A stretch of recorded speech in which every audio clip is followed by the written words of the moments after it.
The JVC GY-HM180U. This video is divided into chapters, so feel free to skip to any chapter in the video to find exactly what you need. Those times are also on your screen and in the description. Right out of the bag, you'll find the camera, the lens cap, a battery, a charger, and a DC adapter. You are responsible for these items and their condition. To operate the camera, you need your own SD card. Ensure that it is class 10. To turn the camera on, you need to plug in the battery. Make sure the golden pads on the battery are facing left and towards the camera. You insert it in the battery slot of the camera and slide it left until you hear a click. To release the battery, hit the battery release button and slide the battery right and out. Once you have the battery in place, you can put in your SD card. It only goes in one way. If it's not going in, do not use force. Turn it another way until it goes in. Do not eject it until the camera is turned off. To switch between the SD cards used, press this button.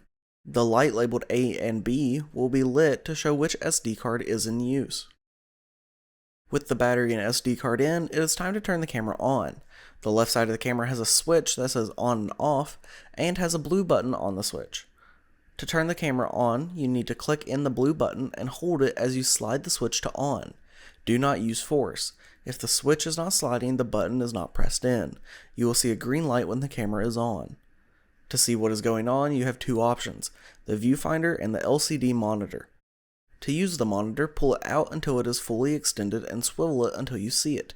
Do not use force. It only comes out and twists so much. Do not let it slam closed either. To use the viewfinder, pull it out gently until you hear a click. You can now tilt it to your desired level. If it is blurry, use the dial underneath to adjust. Now for the more in-depth explanation of the camera's functions.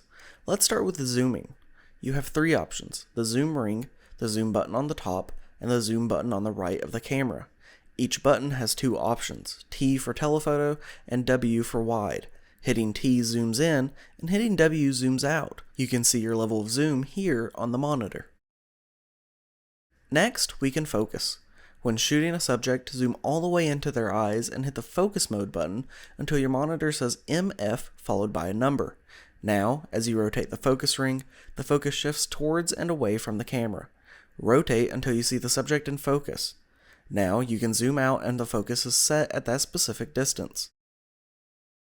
The iris button and dial lets you change the size of your aperture. To adjust it, press the iris button until you see this section of the monitor say F followed by a number. Now you can open and close the aperture with the dial. This adjusts how much light is being let into the camera. The lower the f-stop number, the more light is being let in. The higher the f-stop number, the less light. Always be sure faces are not overexposed. If your video is too dark after opening the iris all the way, the obvious fix is to add more light.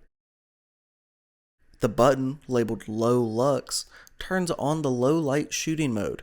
This significantly digitally alters the camera quality and should be avoided when possible. Always try to add more light to your subject instead. The gain switch lets you increase the digital light level of the camera. Gain increases the brightness of your image, but at the cost of quality. The switch has three options, L for low, M for medium, and H for high. Try to always keep the switch to low. To increase, move the switch to medium or high. You can now see a number followed by dB on your monitor.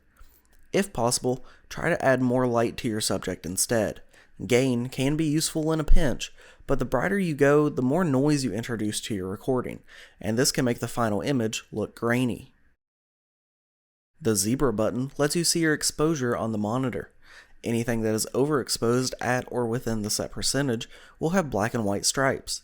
These will not be recorded in your video. By default, the percentage is anything within 70 to 80% exposure. You can change this in the menu settings to be a higher or lower threshold. To do this, click the menu button on the monitor. Go to LCD/VF using the navigation and select button. Then go to shooting assist. Then go to zebra section. Change the top to over and the bottom to around 90. This lets you know that anything with a zebra on it is pushing the exposure limits. Adjust your lighting or the camera iris to make sure there is no zebra on your subject. It may be okay for zebra stripes to be on some of the image, like a bright window in the background. The ND filter slider lets you darken your image. ND means neutral density. Think of it as putting sunglasses in front of the lens. Use it when you are in very bright environments. When it is on, it is shown here on the monitor. The shutter button lets you change the shutter speed. Shutter speed is measured in a fraction in this section of the monitor. To adjust, use the two up and down buttons to the right of the shutter button. The bigger the fraction, such as 1/7.5, the slower the shutter and the more light is let into the camera. The smaller the fraction, such as 1/10,000th, the faster the shutter and the less light is let into the camera. With a slow shutter speed like 1/30, 1/15, or 1/7.5, you will introduce blur to your video, and it could look weird, but it will let in a lot of light. Anything moving will have trails following it. If you're outside on a sunny day, a fast shutter speed like 1/100th, 1/250, or faster may be a good option. The white balance switch adjusts the white balance to different color temperatures. White balance tells the camera what color white is. This allows every other color to look as close to accurate as you can get. It has multiple options. When the camera is in manual mode, you can adjust the switch to B channel, A channel, and preset. In the monitor, the white balance mode is seen here. To set the white balance, choose either A channel or B channel and zoom in to something white to fill the frame. Next, hit the AWB button located here. The monitor will look like this and you will get your white balance set. Now your image has accurate colors. It can hold two white balances, one per channel, at a time. This is good for going between two different lighting scenarios, like indoors and outdoors. The presets are built-in default color temperature options. To change between the two, change the switch to preset and use the AWB button to change between them. The 3200K preset is 3200 Kelvin and is a default option for indoor lighting. And the 5600K preset is 5600 Kelvin and is a default option for outdoor lighting. The optical image stabilization button allows the camera to adjust for shakiness. When it is on, the viewfinder will look like this. When it is off, it will look like this. Choose whether the scene you are filming requires it. The automatic mode button allows you to switch between the automatic mode and the manual mode. If you are not able to change anything manually, even after hitting the buttons to change them, make sure you are in manual mode. You can also see this icon on the monitor when it is in automatic mode. Press and hold the button to switch between automatic and manual modes. Automatic mode will not always give the quality you want for your project. It is not magic. Many professors require manual mode for their projects. Always ask your professor ahead of time what they expect from you. Now for the audio panel. For inputs, you have three external microphone options and the internal microphone. The XLR inputs 1 and 2 are located here. You can also use a 3.5mm jack microphone in the auxiliary input located here. You can choose your input using these switches. INT is the internal microphone, or the auxiliary input if you're using one. Input 1 is this one, and input 2 is this one. These switches allow you to choose which mic is going to which channel. Channel 1 and Channel 2 are seen here on the monitor, as well as their audio levels. The next two switches tells the camera what type of input input 1 and input 2 are. Line, mic, or plus 48V. Line input is for audio sources other than microphones, like the output of external audio recorders or mixing consoles. These require little to no amplification. Set this to mic if you plan to plug a microphone into the input. Plus 48V means 48 volts, also called phantom power. Some microphones need phantom power in order to work. To know if your microphone does, look for plus 48V or the word phantom power on the microphone. When in doubt, ask the person in the checkout room or your professor ahead of time. The next two switches are connected to the two dials. The switch controls whether the audio levels are controlled automatically or manually. Typically, you should choose the manual setting here. Set your talent's audio levels prior to recording. Use headphones while you're doing this and while recording. The top controls channel 1 and the bottom controls channel 2. You adjust the gain levels with the dials. Please note, if both channel 1 and channel 2 are set to INT, The record level set on the channel 1 dial affects the record level on both channels 1 and 2. Always keep your audio levels around the -10 location on the meters and never let them touch the red. Lastly, you have the menu button. This allows you to change the settings of your camera. You will leave most of them alone, but some things can save you headaches down the line.